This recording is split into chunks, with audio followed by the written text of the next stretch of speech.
is essential to the security of Jews worldwide. America has never flinched from its commitment to the state of Israel.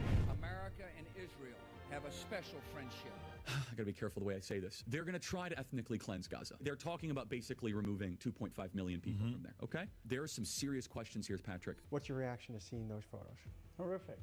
Last week, they even went to a point further than starvation called famine. Worst food hunger you can get into. Wow. Highest number of child amputees worldwide.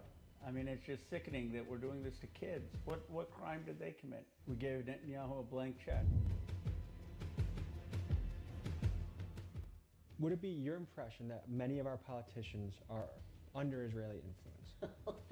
That's such a mild way to put it. Mainstream media is been taken over by extremist groups. Most of what you see is either AI or footage used from Syria. The IDF commanders we spoke to said they are the most ethical army in the world, they're the most precise. That's complete bullshit. I do know that Hamas would have their weapons depots under hospitals. There's a reason that Hamas operates out of schools and hospitals. With Israel being questioned now more than ever, I went to Washington, D.C. to investigate the claim of whether Israel is our greatest ally and looked in particular into the influence of AIPAC, the American Israel Public Affairs Committee, on our elected officials. And we also examined the war in Gaza, asking whether Israel truly lives up to its claim as the world's most ethical army, or whether we are witnessing serious human rights violations funded in part by our U.S. tax dollars. To look into this, I spoke with U.S. senators like Ron Johnson and Rand Paul, with IDF soldiers, a Jewish woman turned anti-Zionist, and one of the greatest conspiracy researchers of our era, Ian Carroll. I ask the questions that are scary to ask, and I do so as a proud American. Let's get to it.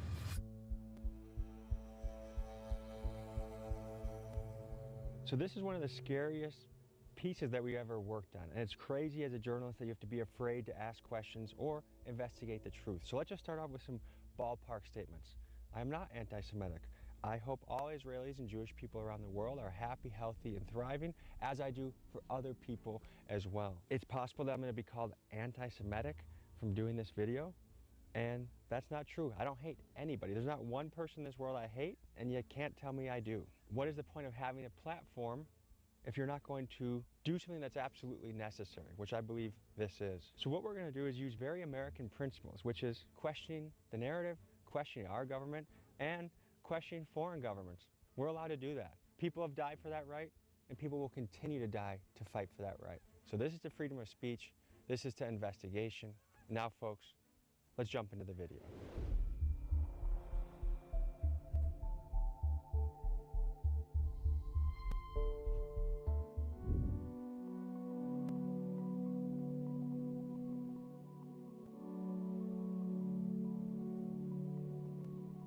You got arrested right around here.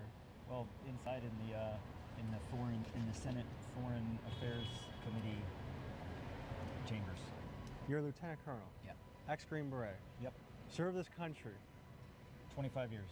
What was that like getting arrested? It felt right. This is Anthony Aguilar. He served as a U.S. Special Forces soldier for over 20 years, and after the horrific things he witnessed as a mercenary manning the aid stations in Gaza, he has decided to come forth as a whistleblower, sounding the alarm for what he says are massive human rights violations. Here's what he had to say. There are some members of our Congress, in the Senate and the House, that are compromised by a foreign government. I don't know what the compromise is, whether it's, pictures of them doing something embarrassing, if it's money, if it's promise of a few, like, hey, we back you for this next position. I don't know what it is. Folks, the Israel-Palestine conflict stretches back generations, but for today's episode, we will be focusing on the past 2 years. Let's rewind back to October 7th, 2023, when Hamas executed what's widely regarded as the worst terrorist attack in Israeli history. A coordinated operation used rocket barrages, motorized armed paragliders, and foot soldiers that swept through Israel, killing approximately 1,200 Israelis and taking around 250 hostage. Similar to how Americans responded to 9/11, Israel reacted to the horrific carnage by mounting a full-scale military operation, with their main objectives being to rescue Israeli hostages, eliminate Hamas military and leadership, and prevent Hamas from ever again being able to threaten Israel. As of late, some people have begun questioning the Israeli official narrative of October 7th. Was there a stand-down order? According to IDF testimony from the Knesset, the legislative body of Israel, IDF soldiers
soldiers claim they were told to stand down from patrol on the morning of the attack. Adding fuel to the controversy, Netanyahu's right-wing coalition voted against having a state-run inquiry into October 7th, despite polls reporting that roughly 70% of Israelis wanted one. That has helped spark conspiracy theories suggesting Israeli intelligence may have had prior knowledge of the attack. After all, Mossad is widely regarded as the best intelligence agency on the planet, and the level of surveillance they had over Gaza is incredible. Are there IDF soldiers that are purposely targeting civilians and just kind of willy-nilly shooting people?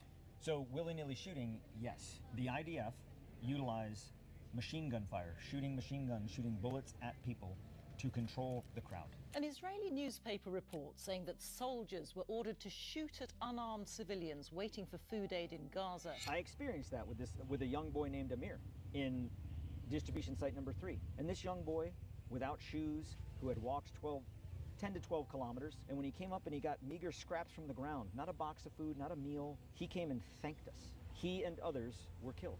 The Gaza Humanitarian Foundation has come forward with a press release last week where they showed, oh, this young boy that Mr. Aguilar said he saw on this date, we scoured the earth and we found him, and here he is. The boy that they featured in that is not the boy that I saw on the 28th of May. So it's propaganda. It is propaganda. They are lying. Now, GHF, the organization running the aid station that Anthony worked with, came out with a statement refuting Anthony's testimony by poking holes in at least one aspect of his story. They say the kid that Anthony claimed had died, a little 8-year-old boy named Abdul, is actually alive and well, and they have video proof of it, and therefore we should believe none of Anthony's testimony. However, let's also share Anthony's side of the story. He would make the case that unfortunately the lead reporter investigating whether the kid was actually alive or not, Mohammed Salama, was killed in an airstrike by the IDF when the Nasser hospital was bombed live on camera multiple times. This horrific bombing of one of the last functioning hospitals in Gaza showed aid workers and journalists being killed. When asked about this, both our politicians and IDF soldier contacts maintained that the aid workers and journalists were Hamas. Here's the footage of the men who died in the airstrikes. Tell me in the comments if you think they are Hamas. So my name is Doron Keidar. I'm a sergeant major in the Israeli Defense Forces, today in reserves. This is Doron Keidar. He is an IDF veteran of 20 years, and he is currently serving as a Special Forces reservist. He is the host of the Doron Keidar podcast and a strong voice advocating for the Israeli perspective. Mainstream media is been taken over by extremist groups from the far left, wokeism, Islamist groups, socialist groups, Marxist groups. In my experience speaking with IDF soldiers and pro-Israeli politicians, there seems to be a common playbook when it comes to tackling any criticisms of Israel. In my conversations with these guys, I've been called an anti-Semite, a Jew hater, told I've been thinking like a Nazi, and even accused of bearing responsibility for the horrible attack recently in Manchester, simply for asking questions that I think most of us have. But folks, I am a lover of all people, Israelis included, and these smears will not stop me from questioning what I see. Most of what you see is either AI or footage used from Syria and or Iraq and or other countries. What do you think the true number of dead civilians is? That is probably looking more at maybe 20%, maybe 30%. By war standards, it's still pretty darn high, right? No, the opposite. What they will tell you is that Israel's ratio for civilian to combatant is actually much lower than the war in Afghanistan and Iraq. Basically, our ratio has been 1 combatant to maybe 2 civilians. The case Doron is making here is that the numbers out there that were allegedly leaked within Israel are actually false, and the civilian casualty rates are not so horrible, and that these numbers are fabricated by woke/Hamas-influenced media. So we sat down with Dr. Aziz Rahman, a man in Milwaukee that actually volunteered at Nasser Hospital in Gaza for 2 weeks, and we hear what he saw boots on the ground. Dr. Aziz Rahman, I practice here in Wisconsin. Yeah, I was in June 2025. I was in Gaza at Nasser Hospital, which is in Khan Yunis, which is in the south of Gaza. I probably saw thousands of patients. I probably treated hundreds of patients. I actually did surgeries myself on maybe 50 to 75 patients. The IDF commanders we spoke to said they are the most ethical army in the world. They're the most precise, that the minimal amount of civilian casualties are being expended with them. What would you say to that? That's complete bullshit.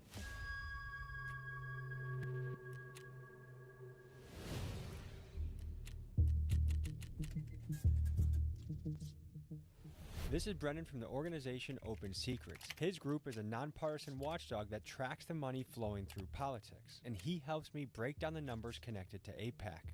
What is AIPAC, and how do they function?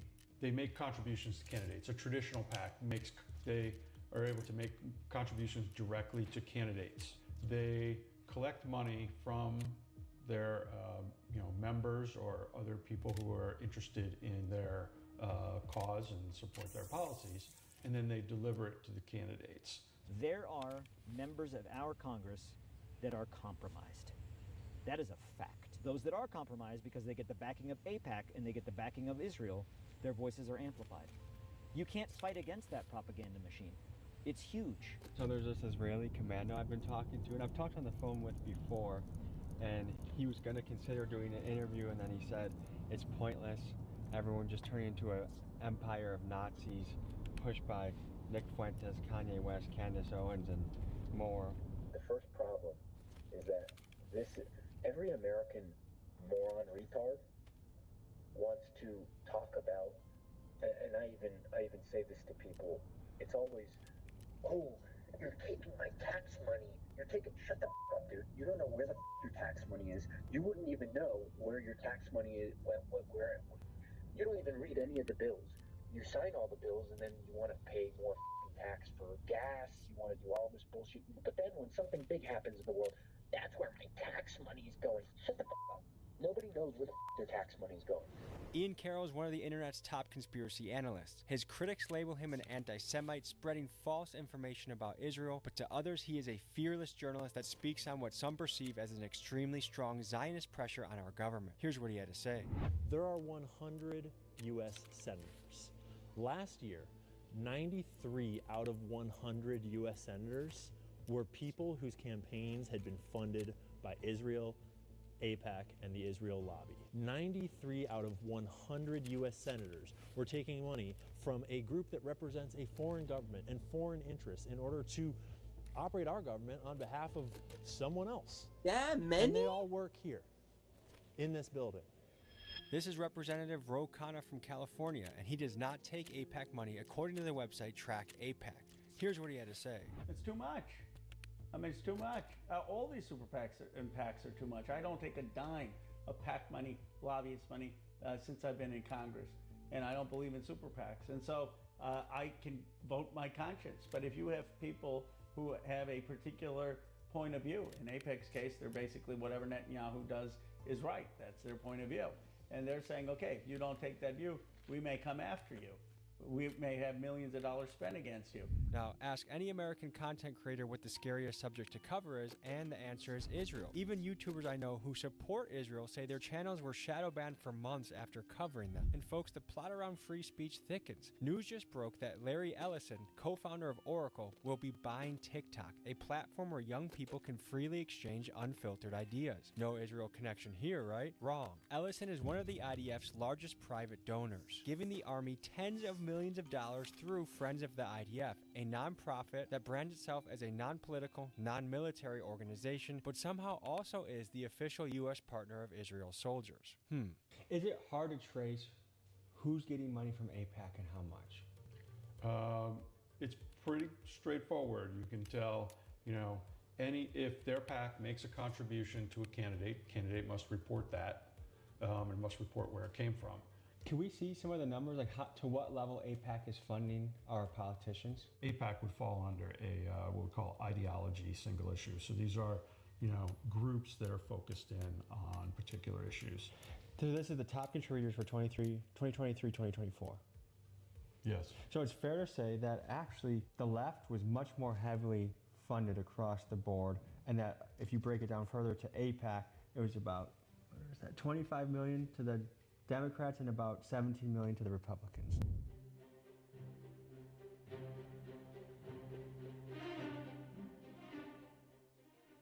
And you might have been wondering, who are all these senators that are taking money from the Israel lobby? Well, if you wanted a list of all-timers, our boy Joe Biden would be at the very top with 4.2 million during his career. But you'd also find Hillary Clinton, 2.3 million. You'd find Kamala Harris, 2.3 million.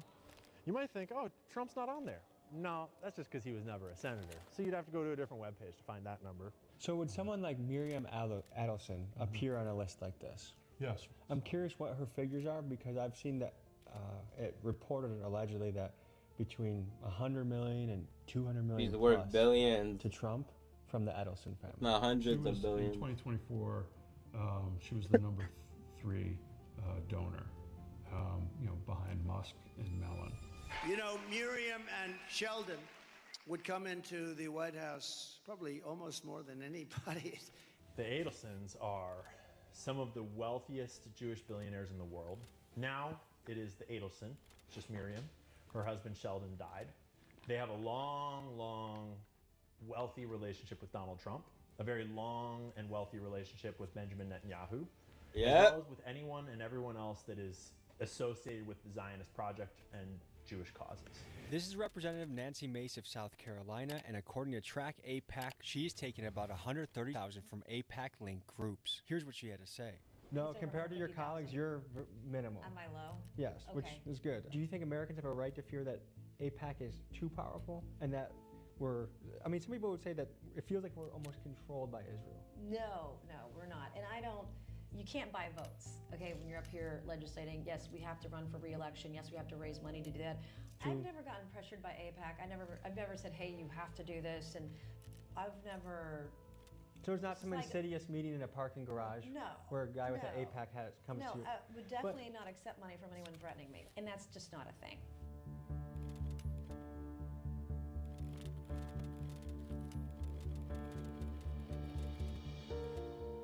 Mr. Johnson, Tom. Hey, nice to meet you. Good to meet Thanks you. for seeing us. Certainly. Rep Hank Johnson is my handle, by the way. At Rep Hank Johnson. First guy to do the good plug, so check him out, guys. Yeah, check it out. This is Representative Hank Johnson from Georgia, and he does not take AIPAC money according to the website Track AIPAC. Here's what he had to say. The AIPAC PAC is powerful. The money that they put into elections can be influential, and so politicians do pay attention to that.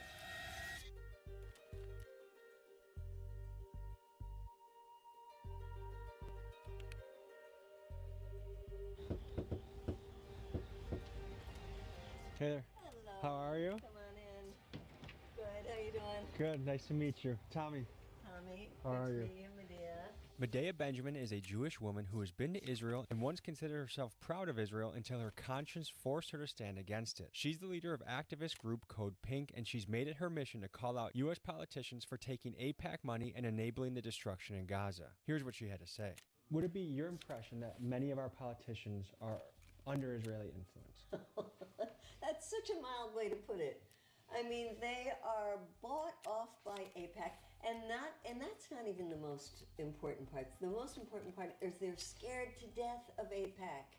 They're afraid that if they become the top, well, look at what they did to Cori Bush. Look at what they did to Jamal Bowman, and you can go back. Look what they did to Jewish Congressman Andy Levin, just because he said some mild things about Netanyahu. And so these members of Congress don't want to be in the crosshairs. We've heard a few times now politicians mention Cori Bush and Jamal Bowman seemingly getting pushed out of office by AIPAC. Here's what Cori and Jamal had to say on the matter. I got a message from someone in the community. AIPAC said to tell you that they know you're not going to change your stance. They just want you to be silent. They are very strategic and very unapologetic. Now let's break this down by highlighting Jamal's story. During his 2020 term, he was critical of Israel, calling what they were doing in Gaza a genocide and being one of the first politicians to demand a ceasefire. So when he ran for re-election in 2024, AIPAC-related PACs spent a record-setting $14 million to fund a challenger to unseat him. For comparison, his 2020 opponent spent under $2 million, meaning that AIPAC poured more than 8 times that amount to defeat him in 2024. It was the same story with Cori Bush when she also called the war in Gaza a genocide, and AIPAC allies spent $8 million against her, and she lost. So it seems AIPAC has real power to force out politicians they don't like, and when it appears to be lose your job or listen to AIPAC, allegedly, it's easy to see why politicians fall in line. And so they either put their head down or they're more even brazen to say, yes, I'll go with AIPAC on a trip to Israel this recess instead of being with my constituents. Recently in the news, I've been bombarded by stories of U.S. politicians visiting Israel. I've even heard New York mayoral candidates tripping over themselves to say how often they visit or want to visit Israel. I would visit the Holy Land. I would go to Israel. Yeah, I'd make my 4th trip to Israel. Me seemed a bit odd, and it made me wonder, are U.S. politicians visiting Israel an unusual amount? So we looked at the numbers. A 2024 study by the University of Maryland found that over 25% of all congressional trips were to Israel. And from 2011 to 2016, congressional members took 1,400 trips to Israel, which for comparison in the same time period, there were 88 to the UK and 154 trips to Japan, which are other countries that we also consider to be our greatest allies. And for Americans in the last couple weeks questioning whether their politicians are controlled by Israel, the news of a 250-person delegation to Israel could not have been worse timing. So does this mean that AIPAC simply outplays every other lobby in Washington, D.C. and should be celebrated for being effective? Or are we looking at something far more dangerous, which would be a foreign influence shaping American policy from the inside? Is it that bad? Yes, and it's bigger than AIPAC. A lot of times, there's a couple of arguments that get thrown around here to the uninformed. And one is that Israel is not even the biggest lobby. There's all these other nations that are bigger foreign lobbies than Israel. And it's because Israel is not a foreign lobby because they're not registered. Every other nation has to register their foreign lobby as a foreign lobbying group.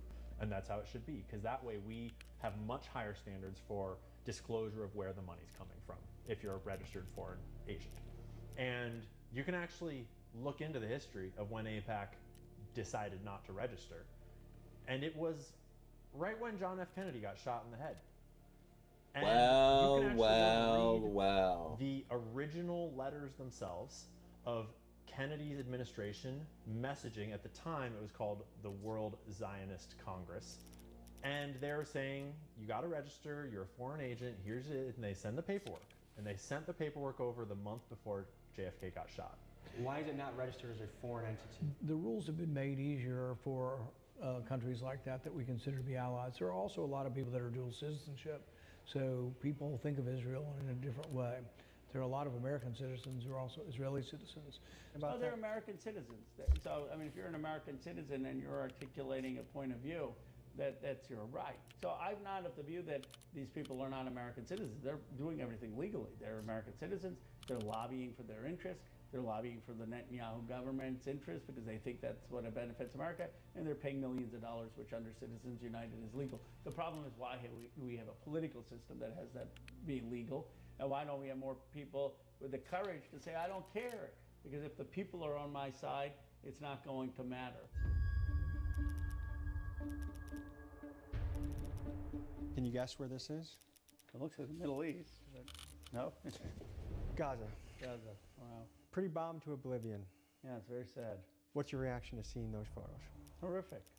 We were complicit. We gave Netanyahu a blank check. Look, the Hamas terrorist attack was awful. And I said that people who committed those crimes had to be brought to justice and the hostages had to be released. But that happened months in. Netanyahu has been bombing for 2 years. Over 60,000 people killed. Reports out there estimate that anywhere between 70 to 95% of all housing stock in Gaza is damaged or destroyed. Listen to this take from Norman Finkelstein, a Jewish scholar whose mother and father both endured the horrors of the Holocaust. 95% of Gaza's housing is gone. Yeah. It was estimated that it would take until the year 2050 to just clear out the rubble. I talked to an IDF commando, and if you look at the IDF position on the war, they are the most precise army in the world, and they are very fair in how they strike. In researching this story, I spoke with U.S. Navy SEALs, a Canadian soldier, and others who have served overseas. Many of them supported the IDF's claim that Israel is actually taking extra precautions to limit civilian deaths by risking their own men's life to go door to door to warn Palestinians before bombing their homes. By contrast, in wars like Iraq in 2004, my sources say that civilian homes were often hit without warning. And it's worth noting that in the Battle of Fallujah, for example, the deadliest battle in the Iraq War, there was also an estimated 80% civilian casualty rate. And one theory I'm entertaining is that the casualty numbers we are seeing in Gaza aren't unprecedented, but rather is actually typical of urban warfare in densely populated areas, as several IDF soldiers have pointed out to me. The difference today is visibility, that this is the first major urban conflict where smartphone footage is uploaded daily. And if Iraq, Afghanistan, or Vietnam had been broadcast this way, I think the public outrage would have been just as strong. So to me, this suggests that the backlash on Israel isn't necessarily an anti-Semitic double standard, but rather, unfortunately for them, that this is the first time that the world is witnessing the brutality of war in real time on their phones. First of all, they use 2,000-pound bombs. You can't be precise when you're using 2,000-pound bombs. Gaza is densely packed. This is just bombing of a city. Even in this first picture, what I would call the good days, where there's still buildings standing. Let's just start with one of the reports that's come out in the last few months with 83% civilian casualty rates. What would you say? Are those numbers accurate? They're not accurate, and I'll tell you why. The United Nations gets their numbers from the Gaza Health Ministry. Who runs the Gaza Health Ministry? Hamas. What? If I was an infantry company commander and I had 4 infantry platoons, I was moving into an area to conduct a combat operation where I knew there was enemy. And at the end of it, I killed the enemy, but 83% of the population was dead. I would be tried and sent to Leavenworth for war crimes. If you're branding yourself as the most precise army in the world, I think those numbers say another story. It's awful, but we need peace in Gaza. And I don't know how you get peace in Gaza without taking out Hamas.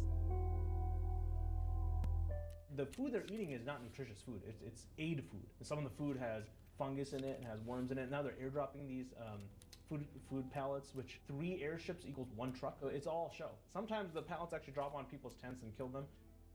So the Gazans have to go through a place where no human can go, okay, where the Israelis have, top-notch surveillance, tanks, drones, soldiers and APCs with machine guns.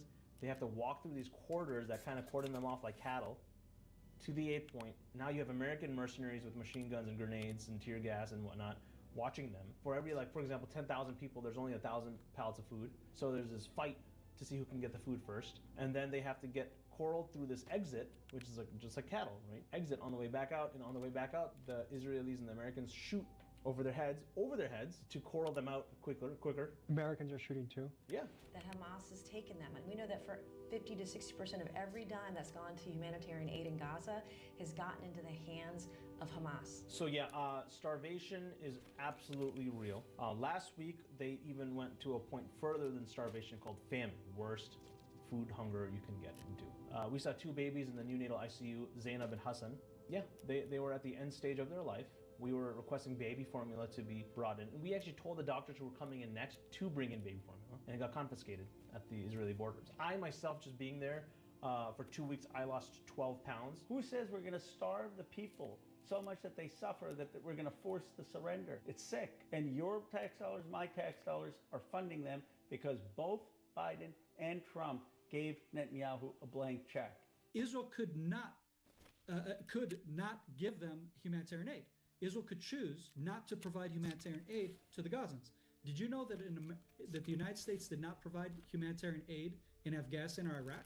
How many kids did you come across with bullet holes or bomb residue? Yeah, so again, I don't know the exact number. For every 100 patients, I would say 10 to 15 were kids, 10 to 15 were women, and then you have 10 to 15 elderly / handicapped, and then the rest men. Almost in the very young men, just past 18 years old, who are just the strongest person in their family, and they were tasked to go get the food, the aid at these GHF sites, the Gaza Humanitarian Foundation, and they're supposed to walk kilometers in the heat with their sandals or they're barefoot, and they're the ones who are supposed to go get it, and they're shot. Take a look at the writing in blue. Wow. Highest number of child amputees worldwide? I mean, it's just sickening that we're doing this to kids. What crime did they commit? These are crimes. And there needs to be accountability. One thing that really stood out to me was the Nasser Hospital, which, according to many reports, is one of the last functioning hospitals in Gaza. And there's a doctor from my hometown that served there as an American. And after he got back, shortly after, it got bombed twice. Double tapped, some people say triple tapped. On live TV, they killed the rescuers. and bombed them. The very stairs that I walked, the very people I worked with, medical students, journalists. It's a war crime on TV, but kind of the news cycle's over and we're past that. It's not a war crime because the aid workers that were posing as aid workers that were Hamas, we had journalists that are Hamas, but they're posing as journalists. And when Israel finally took them out, and knowingly that the optics is not going to look good, but we can't keep letting them use the disguise in order to continue the warfare against Israel. And then what happens is then you get that reporting on most of the mainstream media that will jump on the story without looking deeply into the facts on the ground and discovering, oh, that guy was a Hamas person. IDF soldiers often call themselves part of the most ethical army in the world. But would the most ethical army be linked to killing over 240 journalists? According to the UN Human Rights Office, 242 journalists have been killed in Gaza, making this the deadliest war for journalists to cover in history. The most common defense I hear from IDF soldiers is the journalists were Hamas. I do know that Hamas would have their weapons depots under hospitals. They put citizens at risk. Let me ask you about this. Let's just establish some reality, okay? I don't want to get steamrolled again. If you were in a restaurant with your entire... I'm not steamrolling you. A little bit. If you were in a restaurant with your entire family and there was one terrorist in there, would it be acceptable for anyone to bomb that restaurant to kill the terrorist if they also killed your innocent family? Is that ever an acceptable answer? So war is hell, which is why you want to avoid it. Okay. The only way you end war is you have to defeat the enemy. To say that they're using civilian grounds, I think is an excuse to invade these areas, to bomb these areas, to level these areas, to get rid of the buildings, to eventually have their plan of occupation and settlement and eradication of the Palestinian people. Do you think Benjamin Netanyahu is guilty of war crimes? I think that there's definitely been war crimes committed in Gaza and that he's the prime minister. But again, the legal determinations the International Court of Justice is going to do, and there should be a court and there should be a process. Every other home in Gaza has like stuff like this. This was gift wrapped in a house in Gaza. We found like hundreds of these, and this is like Hamas terrorist, right? T-shirt, okay? This is like what the kids wear for their summer camps in Gaza, right? And this is recruiting, yeah? Their summer camp is recruiting for terrorism. Every home had an affiliation for one of the terrorist groups. Who's the masterminds behind all these groups? This right here, the Muslim Brotherhood. It's easy to label Hamas as terrorists, and they've undoubtedly committed terroristic acts. But let's ask ourselves honestly, what makes a man grow up to hate another country? Because I don't think the Taliban despise Americans simply because we had freedom, but rather because we bombed and occupied their homeland for decades. After all, a freedom fighter only exists when someone feels they have no freedom. And when you look at the reality that Palestinians have faced for several decades, blockades, military checkpoints, homes demolished or taken by Israeli settlers, electricity and water being cut off, and entire generations growing up under occupation, is it really surprising that resistance movements would form? And furthermore, one could argue Israel indirectly propped up Hamas to encourage division in the country and prevent the more reasonable and democratic PLO from uniting the Palestinians. Now, this does not in any way excuse the innocent Israelis dying in the horrific October 7th attacks, but as an American who regrets what my country did in the Middle East since 2001, I do think this context is important to consider. You got to spend some time with IDF soldiers. I did. Did you feel they conducted themselves professionally, or did you feel like they had a callous attitude towards killing? I felt they had a very, I would call it an inhumane approach to killing. When I first got into Gaza on the 24th of May, I was at site number 1, and an IDF infantry squad was moving past the area. He was like, hey, and he spoke in a Boston accent. I was like, oh, you're Israeli? And he was like, oh, I'm from Boston, I'm here serving in the IDF. An American serving in the IDF. And he's like, oh, you're part of the new American food thing? And I was like, yeah. And he's like, why are you feeding our enemies? And I was like, well, I think we're here to prevent Hamas from getting the food. And he was like, everybody here's our enemy. What Anthony is pointing out is a little unsettling. There are Americans, not dual citizens, who go to Israel to serve in the IDF. I've personally spoken with 3 of them. And folks, to be precise, these guys are not acting as paid mercenaries. They are enlisting as soldiers in the IDF. Now, I can understand a Jewish American having a profound emotional tie to Israel, a nation central to their heritage, faith, and identity. But let's flip the perspective. Imagine Americans taking leave from their jobs in Boston or California, traveling to China to become Chinese soldiers and fight under the Chinese flag for a few weeks, then returning returning home to resume their American lives. Would that strike you as odd? To me, it raises serious questions. Like, if these Americans are willing to fight for Israel, but not in the United States military, where does their loyalty truly lie? Because a lot of people are saying we're committing genocide, right? Fact check. Look at the population growth in Gaza since 2023, October 7th, and you'll actually see that the percentile of the population growth has grown. That sounds almost unbelievable to hear given the numbers that are coming out of the conflict, that it's not people dying there, it's actually the population's growing and flourishing while 1.9 million people are displaced. There's near famine and starvation conditions. Yeah, That's where it feels like, okay, we're getting propaganda. That's impossible. That's right, you're getting propaganda. So these are facts I'm giving you, right? It doesn't mean people aren't dying. In fact, now they're creating these humanitarian cities, corridors, which are basically concentration camps. And they want to eventually get everyone from the north of Gaza down south to Rafah into these camps where they can come in, but they cannot leave unless they voluntarily emigrate to a different country. And by the way, a refugee camp was just recently bombed as well. Wow. When you look at that in terms of, okay, what is a concentration camp? Well, when you take a population away from where they live, and you take the population away from where they live in the whole country, and you concentrate the entire population into one area, onto one camp, that is a concentration camp. Yep. How much are you risking right now by coming out and speaking about this? Everything. My reputation, my health, my safety, my future, everything that I worked for 25 years in uniform, to the reputation that I built in terms of being a patriot. Why do you think the world is allowing this to happen? Complacency. I'm not saying Israel hasn't made any mistakes, okay? Because that's the other thing that people don't understand. In More warfare, journalists have died covering Israel, covering this war, than in any modern conflict. Has your feed been flooded by videos? A girl carrying a bucket, bomb, hospital, bomb, aid station, hit by an IDF truck, all those kind of things. Yeah. When we ask people on the Israeli IDF side, they say that's Hollywood, that's fake. Well, they're just wrong. I mean, I'm not going to defend every single video because then they're going to put up one video that actually was fake. Pallywood, it's a funny concept, and it's very creative. But I was there for 2 weeks, and hundreds of other physicians, surgeons, pediatricians, nurses, healthcare workers, aid workers from the West, from America, from the UK, from Australia, from Germany were there. And to say we are all liars and it's all Pallywood and we are part of that Pallywood is just obscene. All of the IDF soldiers I spoke to brought up the claim of what they called Gazawood or Pollywood, or in other words, there being a lot of fake, staged, or AI videos used to turn people against Israel. Here are some of those clips.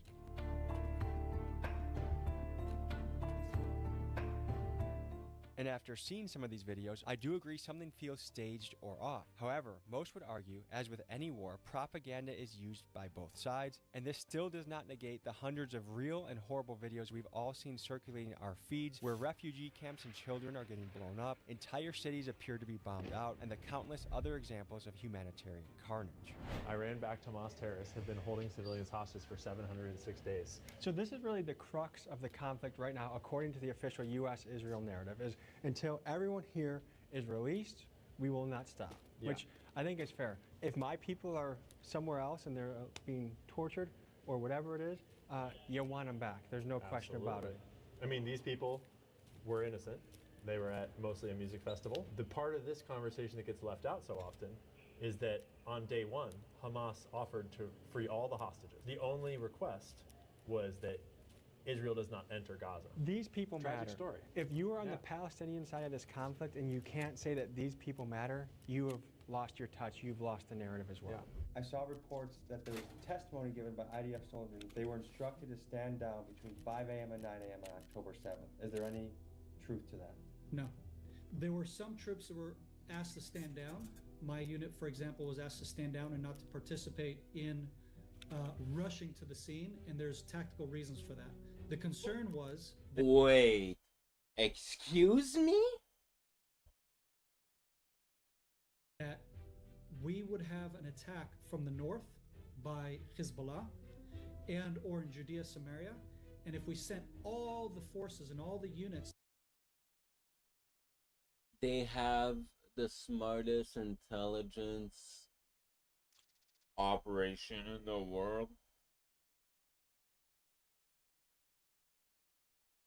to Gaza. You can't buy that. To thwart off the attack that was happening there, we wouldn't have any forces or units to send as a response to the north or to the West Bank in uprisings there. And folks, the fact is, conspiracy or not, October 7th attacks left over 1,000 innocent Israelis dead. And that bloodshed continues to fuel Israel's campaign to root Hamas out of Gaza. What's the solution with Palestine? You want to propose a Palestinian state.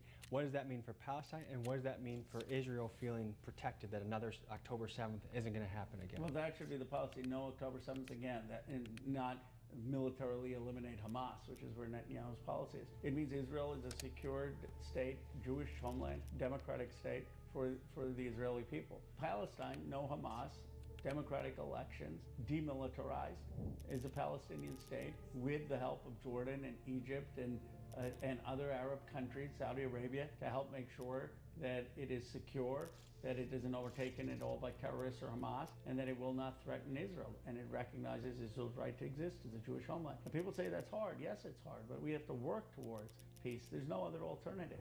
Was there another American political commentator recently speak on podcasts about the disruption and dissent against Netanyahu before October 7th? Yeah. Who was that? Charlie Kirk. There's many young men in America that are actually questioning and I think have decent reason to ask that Israel is on the suspect list of who killed Charlie Kirk. Which is insane. And where did you get that? The mainstream media that are trying to throw No! Israel under the bus. You can't make this shit up. Into another conspiracy. They also said that Israel's behind 9/11. Of course, Israel also controls the mainstream media, right? Also Israel controls all the banks. That's why Israel demonizes Israel on the mainstream media. Make perfect sense, Yeah, so which right? one is it? Is it kind of what you're saying? Yeah, I mean, just use common sense. There's a lot of Americans that are starting to question how much control the Israeli government has over our administration. I mean, you're talking about the freedom of speech. You talk about there's contractors in certain states that if the state boycotts Israel, the contractor can't work for them or they can't receive aid money if their house gets hit by a tornado. What is going on? So this is another very emotional issue, and I'll get grief just for saying this, but boycotting something is an American tradition. Not only did we boycott the British tea, we dumped it in the harbor, but there were boycotts at the time of everything British. Israel's per capita income rivals Europe, rivals ours. I mean, they've done incredibly well. They're smart, they're talented, they work hard. The innovation that's coming out of there. And the what? The innovation that's coming out. Yeah, innovation from tech, all of that stuff. That's also a reason why we shouldn't have to subsidize everything they do. It is really hard to get U.S. politicians to speak about Israel or AIPAC. Many staffers shut us down the moment that we said we wanted to talk about those subjects, even if they previously said their senator was available for an interview. I mean, just watch this exchange on Breaking Points with Michigan Senator Elisa Slotkin. Do you think AIPAC should register as a foreign lobby? I don't know the answer to that. I think that I know plenty of people who think they should. I It's don't. kind of a cop-out answer, don't you? I mean, Yeah. I literally, I just guess I'd have to look at the definition. I certainly have had my tough moments with that organization, and so you stop accepting their funding. You gotta get your facts straight. Senator Slotkin has taken $656,000 from AIPAC-linked groups, so it's no wonder she dodged these questions. And she's not alone. This is how the vast majority of our politicians are operating right now. And it just makes this whole thing weird, because if this is the right move and Israel is truly our greatest ally, then why are they so afraid to speak on it? It doesn't make any sense. We were just talking to a lot of senators' teams, and they said, yeah, you can talk to the senator, but one thing you cannot ask about is Israel. What's your take on that? Well, I think for a lot of our elected politicians, Israel is a sensitive subject. That's concerning, because I think that when you ask somebody, what can I not talk about, the answer is, then you know who controls you. We can't talk about Israel. Why not? We give them our tax dollars. We fight in their wars. Is it money? Is it religion? Is it politics? Is it power? Is it a combination of all of them? I don't know. But in my mind, there is not a dollar amount on the planet worth turning a cheek to a genocide. Israel is an extremely useful asset to have in the Middle East, both from a Western Empire domination perspective, as well as from a money-making, deal-making, political maneuvering perspective. It's very useful to have a nuclear-armed nation that depends on us for foreign aid and for their very survival in many ways. They're working on our behalf. Like I said, there's a lot of technology connections. If you use an iPhone, you probably have a lot of stuff on there that comes from Israel. And there is a connection in terms of culture, I mean the religious foundations. To understand America's support for Israel, you have to look at the country's deep ties with American evangelical Christians. You see pastors like Kenneth Copeland funding Israeli surveillance, while others like Greg Locke are openly calling for Gaza's destruction. Israel should make the Gaza Strip a... Or like, look up something.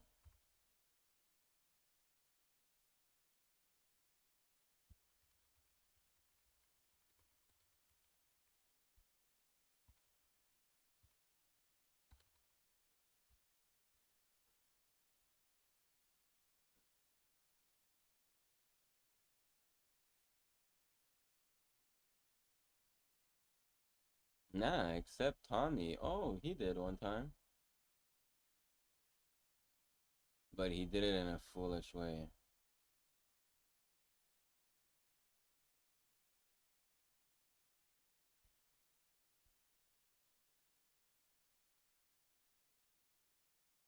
He interviewed him?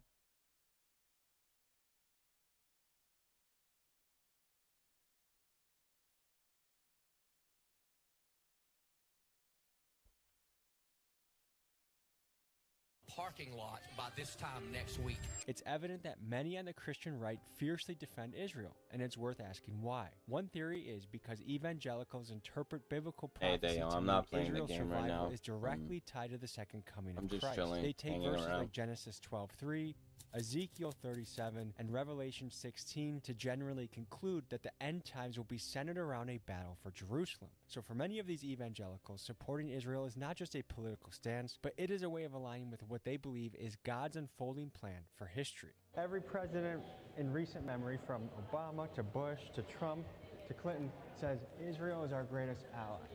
Why do you think they say that? Israel has been a staunch ally in the Middle East. They continue to be that way. But what has happened with the state of Israel is it has come under the control of a right-wing extremist who's not interested in peace. And that has led this country to where it is now committing genocide.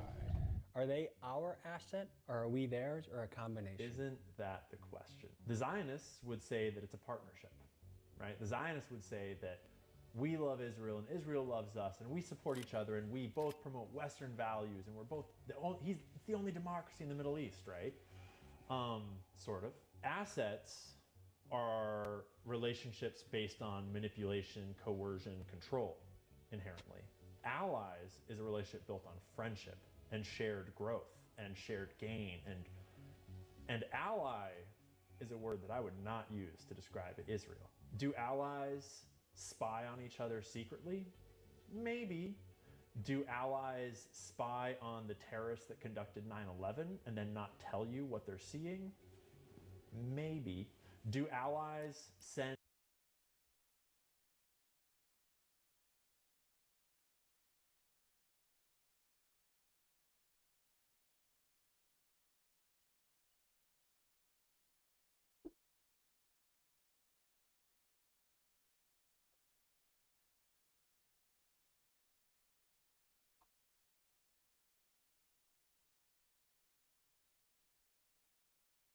Jeffrey Epstein into the White House 17 times to apparently develop a relationship with the President of the United States and then probably blackmail him? Definitely not. And let's just say we do want to be allies with Israel. Are we not able to hold them to standards that we should hold every other country to for war? Yeah, war is ugly, I get that. And you got to take out what they view as the bad guy, the militants. Okay, if you were taking them out specifically, as Americans, what do we want in our legacy? We want to be honorable people who defended the voiceless, who defended the downtrodden. That's kind of our story. We're always rooting for the underdog And then when it comes to this genocide, we are aiding and abetting the eradication of civilians. And I think us American citizens want the best for people, for humanity. Yeah. One big thing Americans need to think about as we continue to fund Israel and stand by during the destruction of Gaza is this. Is our support of them helping us or hurting us on the world stage? Can we honestly say that backing Israel is winning us allies, or is it isolating us and turning much of the global community against the United States? Because at some point, we have to ask whether our loyalty to one nation is costing us the respect of the rest of the world. The thing that makes conversation about Israel so complicated is that we are having this conversation inside of an information war. We are in the nexus of one of the largest propaganda campaigns the world has ever known, because there is an entire nation's future on the line. And so the first thing you need to understand in order to understand anything about the Israel conversation is that Israel knows that winning the hearts and minds of the American people is the most important victory that they can possibly have on the battlefield. And they spend billions of dollars targeting American minds through politics, through media, through brands, through celebrities, through every piece of messaging that they can possibly use. Because if America starts to genuinely question our relationship with Israel in any meaningful way, Israel has to rewrite their entire playbook of how they do what they do and what their goal is. Folks, the truth is this is a very complicated issue that would take an entire college course or hundreds of podcasts, I feel like, to really understand what we're talking about. So this would just be the tip of the iceberg, a springboard for you to start your own investigation. But I want to empower you, the viewer. You also are a journalist in a way, or an investigator. When you speak with your friends, when you look up things online, you are also discovering the truth for yourself. So take nothing I say as the truth. Figure it out for yourself. But hopefully this points us in the right direction to ask questions that a lot of us feel deep in our gut, like something is off here, something is wrong here, and I will not be intimidated into not asking.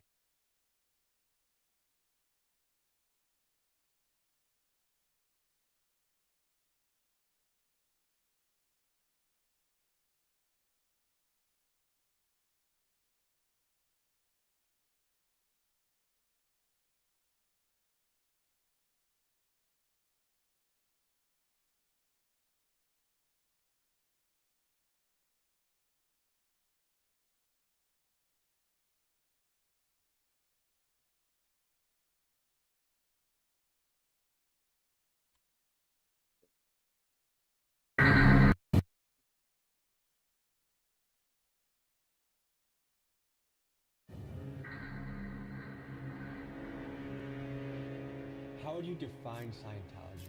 A family-destroying human trafficking cult. When you die, it's just your body that died. You as a Thetan just jump into another body. So I was born in Scientology. From the very first breath that I took, I was in the billion-year contract. Pledging themselves lifetime after lifetime for a billion years. Pat Harney, you gotta relax. This is public, right? You open it up. All are welcome.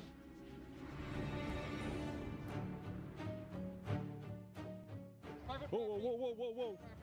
Wait, where is the private property line? You need to leave right now. Don't it's touch private me. property. Don't touch It's me. private property. You need to leave right now. How's this Sea Org treating you?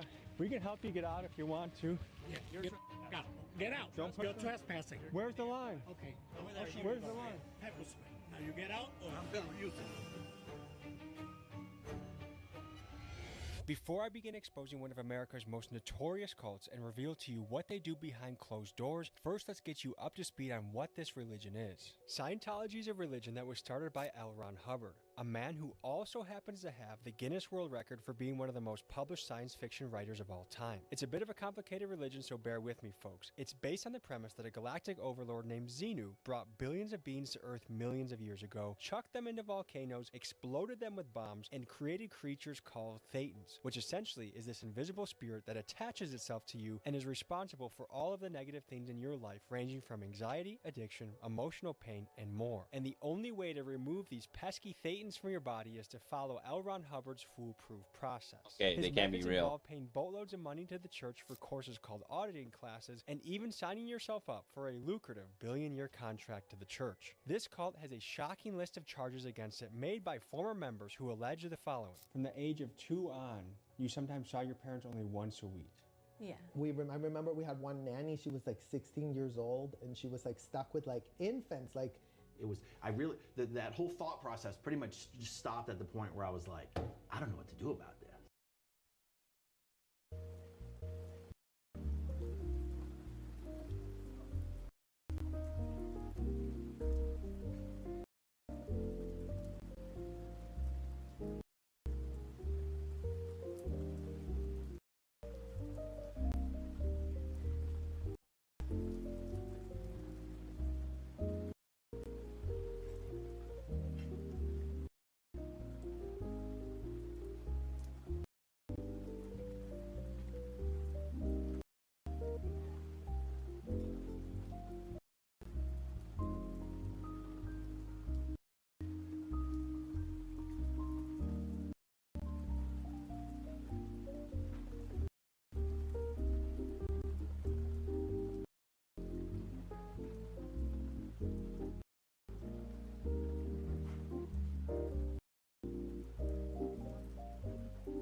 order to investigate this religion for ourselves, to Scientology's two main hubs, Clearwater, Florida, and Los Angeles, California. What we find is a world guarded by secrecy. We have numerous clashes with church security. We hear breaking stories from former members who were born into the religion and observe how Scientology has put a stranglehold on the city of.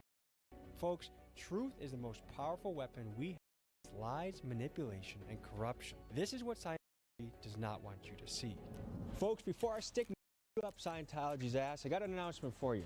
These that have sold out many times, we finally restocked. We all have a gray version right here, a new colorway, and also one of the t-shirts we ever made from the Underworld collection on the website, JimmyGee.com. See you guys there.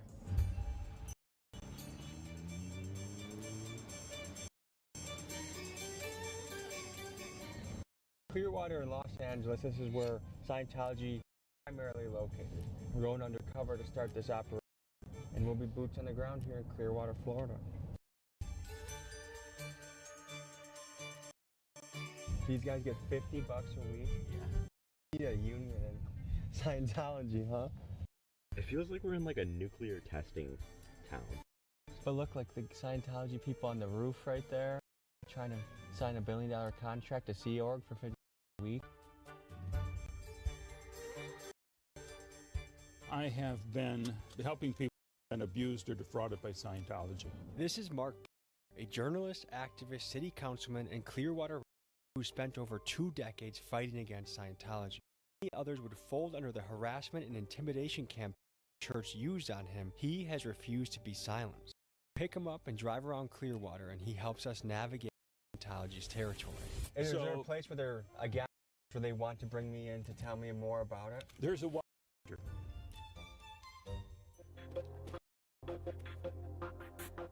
This is the gardens, and this is where the Sea Org live.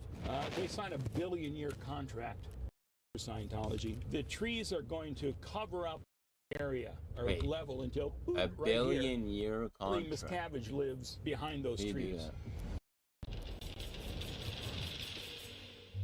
We would be kept up all night and sleep for a few hours under. Basically, any little sense of joy that you had, there were people marching around trying to take it.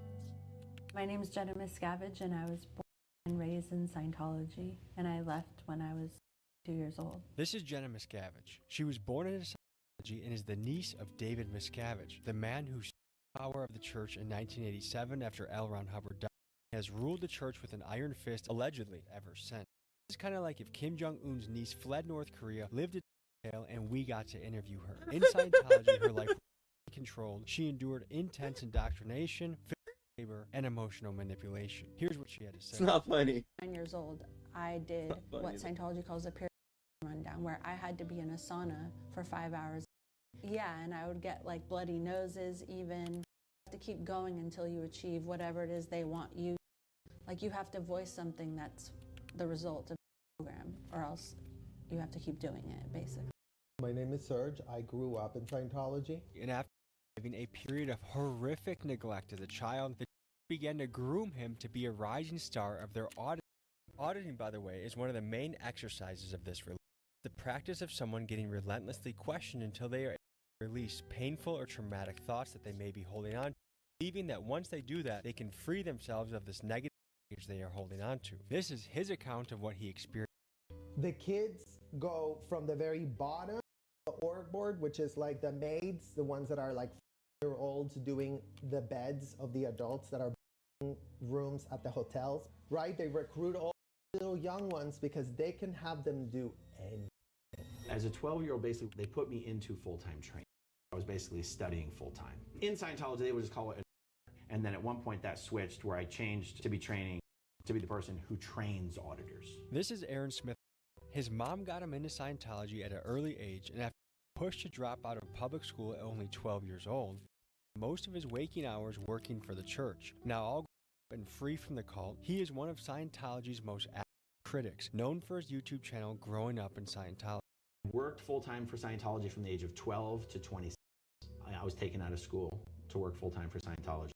I never went to high school. I don't have a diploma or anything like that. Aaron's brother and I become like these like child prodigies that David Miscavige and Shelley were very obsessed with because completed the metering course and got a license.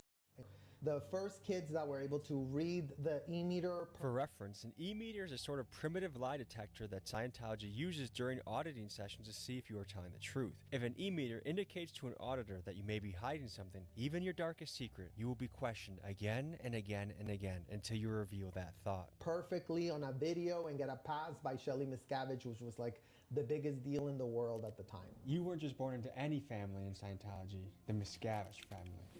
Of course, in attempting to get both sides of the story, we sent multiple interview requests to Scientology to speak to David Miscavige or a media representative. But due to the disastrous feedback they get when they do speak publicly, the church quite simply does not do interviews. In fact, David Miscavige has only done one interview with a journalist, with Ted Koppel back in 1992. You realize there's a little bit of a problem in getting people to talk critically about the Church of Scientology, because quite frankly, they're scared. Oh, no. And since then, and for over 30 years, he has been radio silent except for totally scripted and bizarre Scientology-made media that looks like this. Whatever you have heard, if you haven't heard it from us, I can assure you, we are not what you expect. For a man that rules Scientology like a big tough guy, little David folds like a lawn chair when it comes to any sort of accountability or questions from the public. But there may be a reason for that. Here are some of the allegations against David. You have written a whole book about your son, and you've called the book Ruthless. Yeah. A very, very aggressive style and a tendency to violent outbursts that are physical in nature.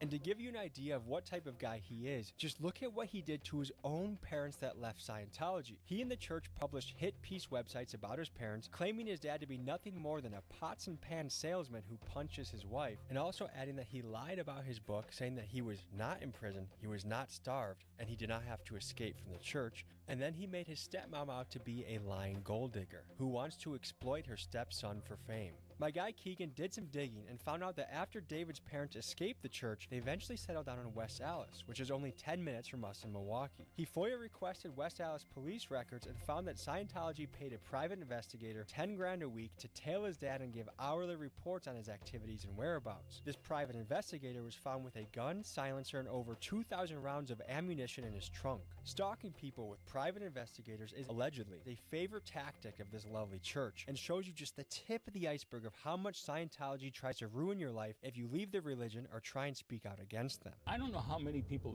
they squeeze into one apartment. 8 to 12, I believe.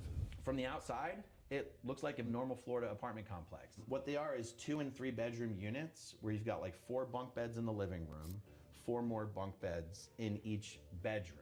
Like you could be fitting like 15 people, easily 15 people into a unit. Like, it's illegal. They'll charge you for the apartment, for the food, for this, that, and the other thing.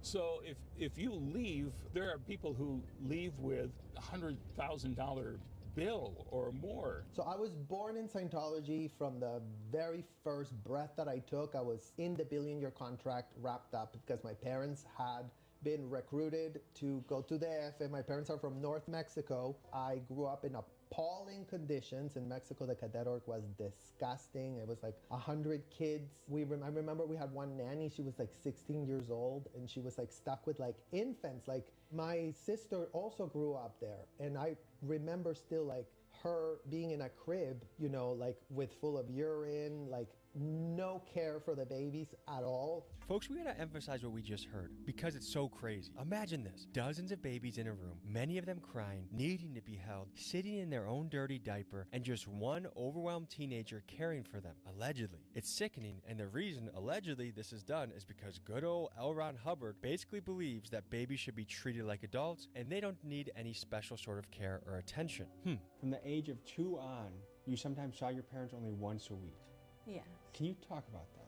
So my parents worked for Scientology's most dedicated group called the Sea Org, the Sea Organization. They signed a contract pledging themselves lifetime after lifetime for 1 billion years to servitude to Scientology. It meant that they worked like 115-hour weeks. They got little to no time off. Kids that were born into the Sea Org were taken care of by nannies. They didn't see their parents. They were lucky they saw them for an hour a week. What are the benefits of doing all this? Why would someone devote their life to this. When you're doing it, you think that you're dedicating yourself to an amazing cause. You think that you're like saving mankind, and it's sort of like the greatest purpose you could have.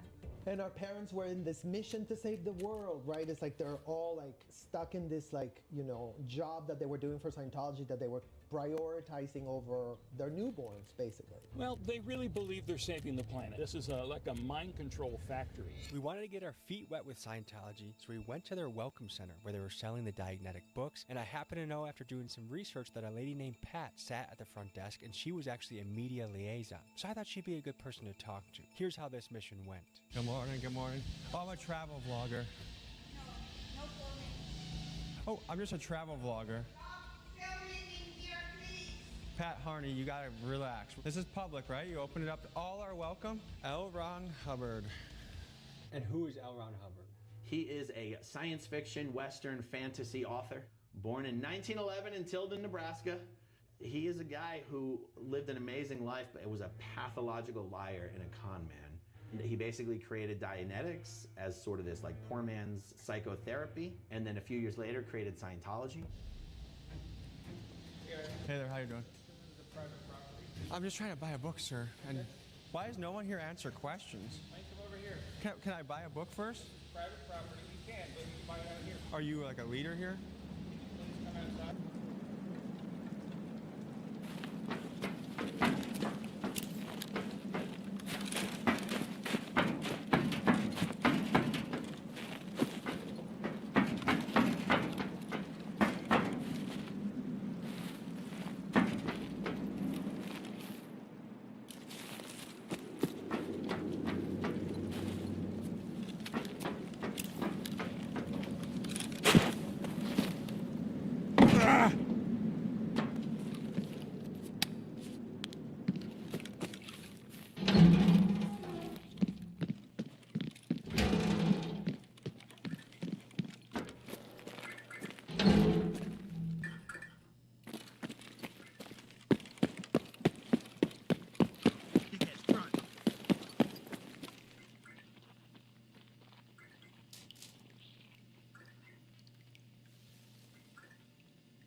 You gonna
I thought there was only one in there.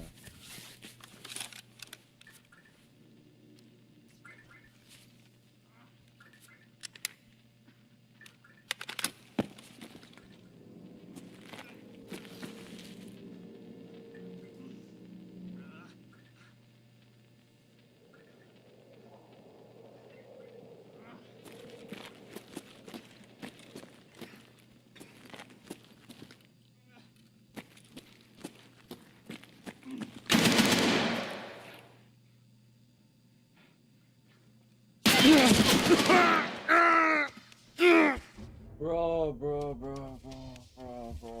You can't hear. Fuck.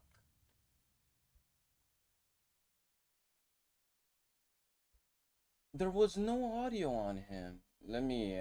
Sorry, Oh no, I'm gonna break my whole stream now. I clicked the wrong thing. I hope this didn't break the stream. I think it did. I brought it back. And the audio should be right here in a sec.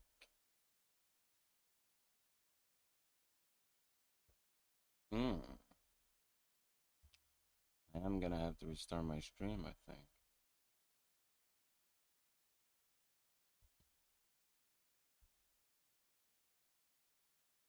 Yep. Be right back in a second.